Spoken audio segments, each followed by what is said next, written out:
అమ్మకి బాగోలేదమ్మా, హాస్పిటల్కి తీసుకొచ్చాను.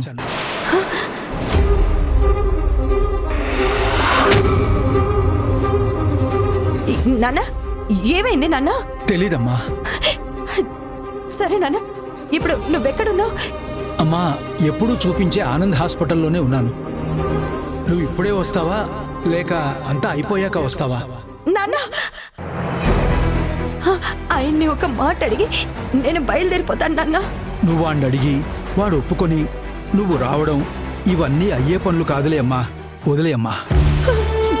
నువ్వు ఏ కారణానికైనా ఇంటి నుంచి కాలు బయట పెట్టడానికి ఆ రాక్షసుడు ఒప్పుకోళ్లే. నువ్వు వదిలే.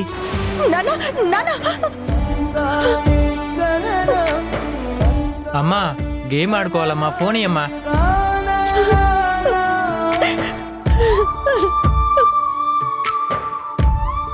ఏమైందక్క? మా అమ్మకి ఒంట్లో బాలేదు, హాస్పిటల్లో అడ్మిట్ చేశానని నాన్న కాల్ చేశారు. అయితే ఇక్కడేం చేస్తున్నావక్క? వెళ్ళక్క. ఆయన అడగాలి కదా. పనంతా అయిపోయింది కదక్క, తాలింపు ఒకటే, అది రేణుకక్క వేస్తుంది. నేను వేస్తానక్క, మీరు వెళ్ళండి. ఆయన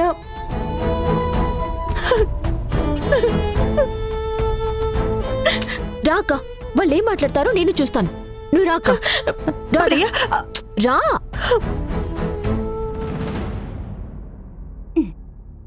అవునా? సరే సరే, నేను ఇప్పుడే బయలుదేరతాను రా. ఎక్కడికి రా? సరే సరే, వెళ్ళరా.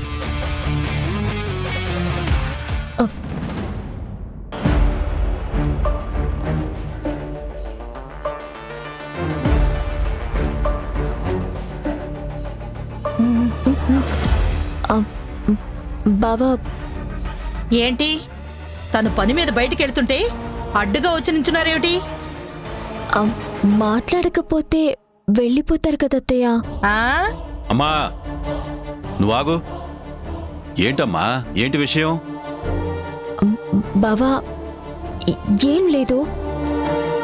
శైలజ అక్క వాళ్ళ నాన్నగారు కాల్ చేశారు. వాళ్ళమ్మకి ఒంట్లో బాగోలేదంట. ఇదేమన్నా కొత్త విషయమా? మాకు రోజు ఉండేదేగా, ఎప్పుడు ఇదే గోల. తన ఇంటికి వచ్చినప్పటి నుంచి వాళ్ళ అమ్మ ఎప్పుడు బాగుంది? ఇటువైపు ఉండదు, అటు వెళ్ళదు. ప్రాణం పోయిందిరా అనేది ఏదో అనుకుని మేం వెళతాం, అక్కడ మాత్రం ఏమీ ఉండదు. ఆమె బాగా పాలు, పండ్లు, మందులు అన్నీ పుచ్చుకుని ఇంటికి వెళ్ళిపోయేది. వెళ్ళండి వెళ్ళండి, వెళ్ళి పని చూసుకోండి. నువ్వు ఉండమ్మా. మరి నన్ను ఇప్పుడు ఏం చేయమంటారు? అమ్మ హాస్పిటల్లో ఉన్నారంట. అక్క వెళ్ళాలి కదా, తనని పంపించండి. దానికి తనెందుకు వెళ్ళాలి? అదంతా పెద్ద డ్రామా. చేయడానికి వేరే పనేం లేదా మీకు? వెళ్ళి పని చూసుకోండి. వెళ్ళండి, వంట చేయండి. అయ్యో అత్తయ్య, అన్ని పనులు అయిపోయాయి. తాలింపు ఒకటే వేయాలి, అది రేణుకక్క వేస్తుంది. నేను వేస్తాను. అన్నీ మాట్లాడుకుని తీర్మానం చేసుకుని వచ్చారా? శైలజ, మంచి కుటుంబం రాత్రి 8 గంటలకు మన సంజమినిలో.